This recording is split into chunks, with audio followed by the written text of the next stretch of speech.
Hello and welcome to a beginner's guide to PUBG. We'll be covering a few different topics in this particular video, such as where to start, gun types, firing, when to move, how to move, engagement and ambushing, and also mistakes to avoid, which are come across very easily in PUBG to make a mistake.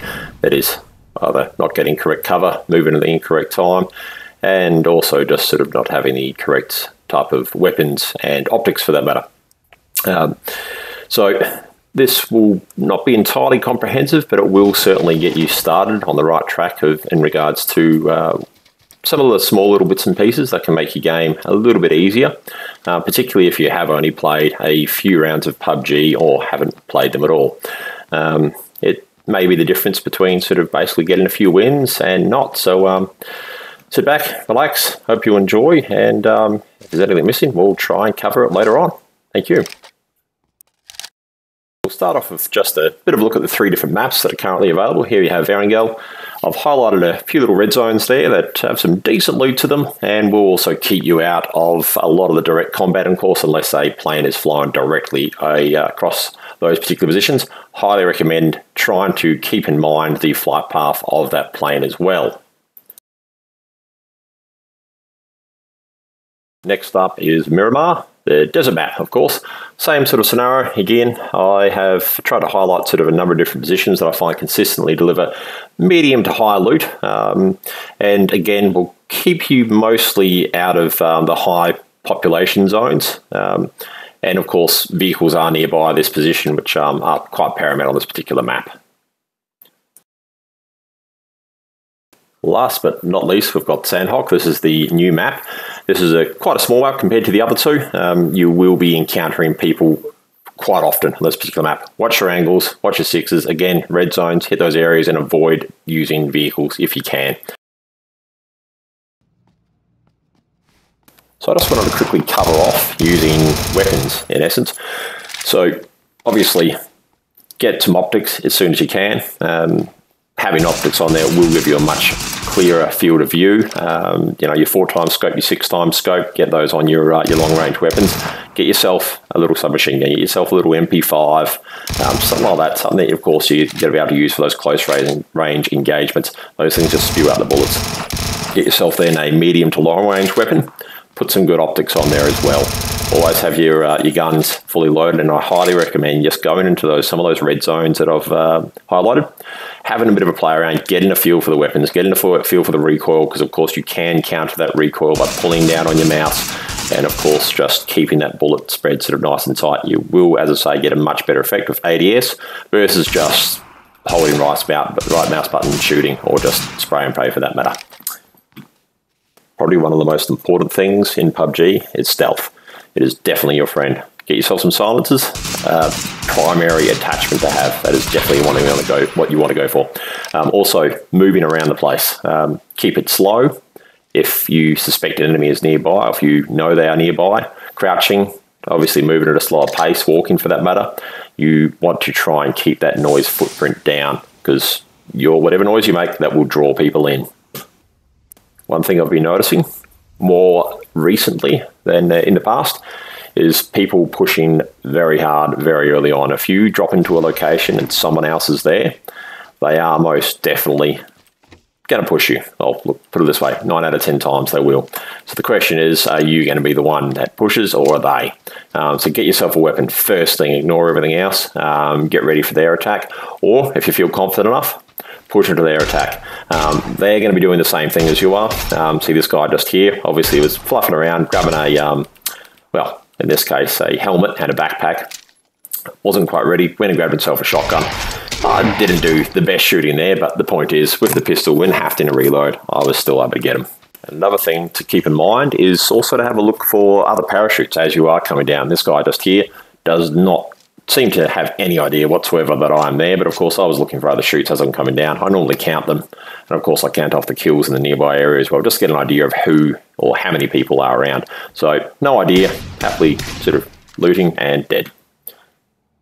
This particular strategy of moving late early, look, this is probably very circumstantial down to the person. It's a strategy that I use anyway, and it really comes around the idea of the initial circles don't do a great deal of damage to you, so they're not going to really sort of cause you that much grief if you happen to sort of stay behind a little bit. So I try and grab as much loot as I can, and of course sort of pick off anyone that is still sort of hanging around in the area.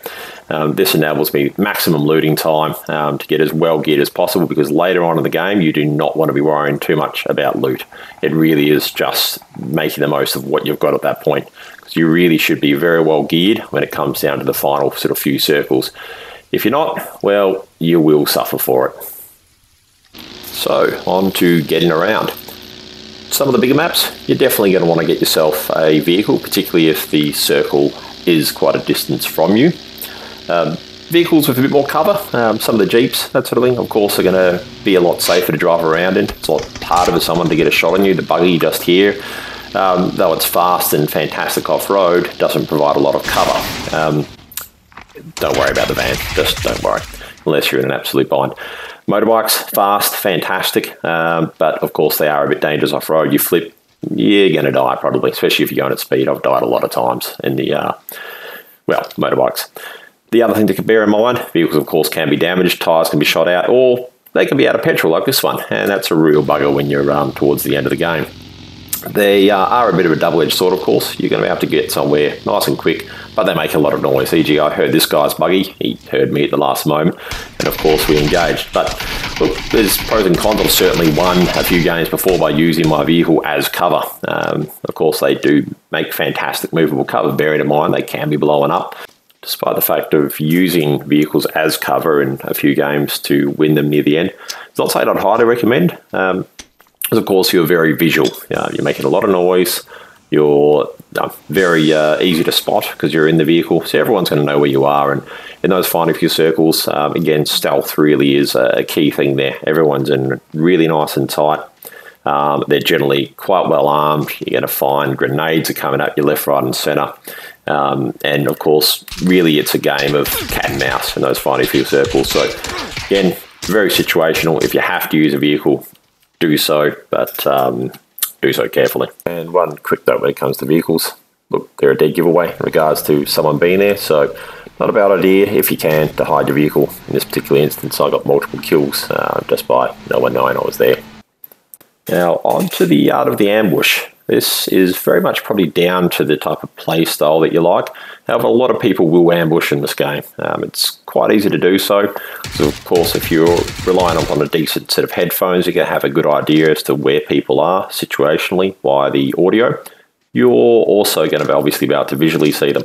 And, of course, bearing in mind that you've got a circle constantly pushing people. So if you're already in the circle, in perhaps a sort of a decent zone where people might want to go to, e.g. there's buildings or decent cover there, they're going to come to you. So if you're hiding behind a crate, in a bush, perhaps over a little rise, you are going to be able to ambush them. Just bearing in mind that, again, as soon as you engage them, make a whole lot of noise, that is going to draw people in. So take, for example, this particular scenario just here. This person heard me traipsing around inside the building, grabbing a little bit of loot, just inside the zone. And of course, I heard them, heard the door open, and them sort of running around inside. By the way, highly recommend closing doors once you go through them. A, it hides that you've been there. B, it also gives an extra audio cue in regards to what that person is going to be doing. Again, allowing you to more easily set up an ambush and plan out what you're going to do there. Now, keep in mind that houses aren't really the best place for an ambush to be set up.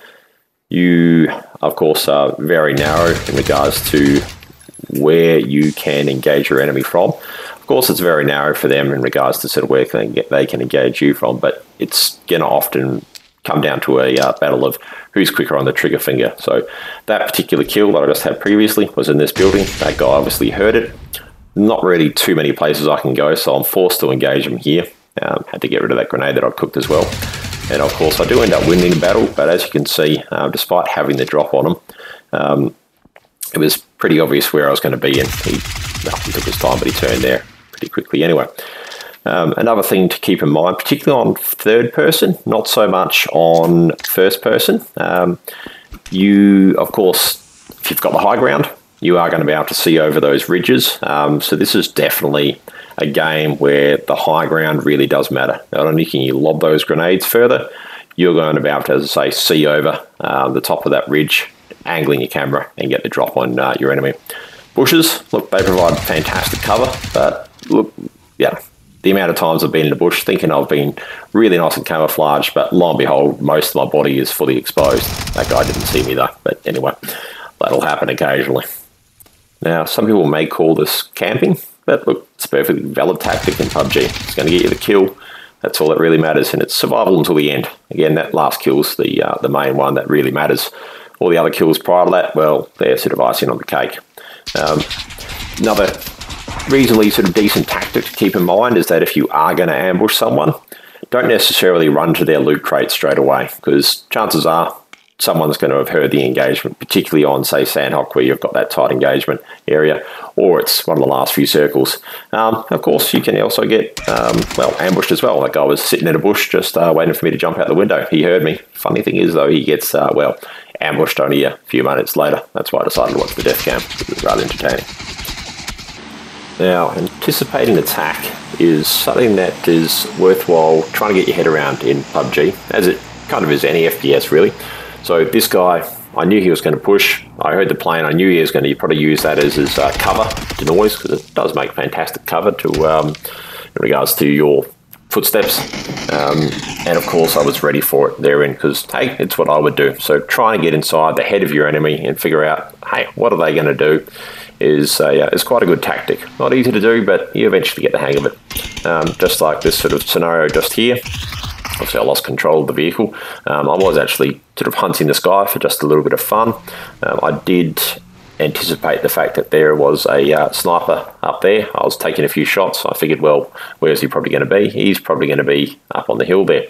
So, generally, smoke grenades, entirely underused in the game, in my opinion.